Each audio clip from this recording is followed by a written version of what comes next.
అటు మహారాష్ట్ర ఇటు ఛత్తీస్గఢ్ నుంచి తెలంగాణ అడవులకు పులులు బాటబట్టి పొలాల కాడ పనిచేస్తున్నోళ్ళ మీద దాడులు చేసుడు ఊర్ల మీద వడుడు నడుస్తుంది.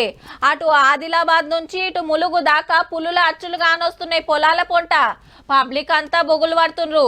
ఈ నడుమంటే పులులు మన తావుకొస్తున్నాయి గాని మున్పు వీటిని చూడాలంటే అడవులకు పోయి జంగల్ సఫారీ చేయాల్సిందే. అగో అట్లనే ఓ తన కొందరు అడవికి పోయినరు. ఇక టెన్క ఏమైందంటే ఓ కొడుకో ముంగట ఓ పెద్ద పులి, దాని వెనక 5 పిల్లలు. అయ్యో కూనలు ఇంకా రావాయే, బెంగటిల్లుతున్నాయా ఏందని ఆగి వెనకకు మరీ చూస్తుంది పులి.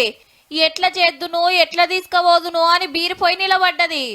ఏం చేస్తుంది మరి, చూస్తేనేమో పిల్లలాయే. అటు 4-5 బండ్లల్లా పబ్లిక్కే, ఇటు 2-3 బండ్లల్లా పబ్లిక్కే.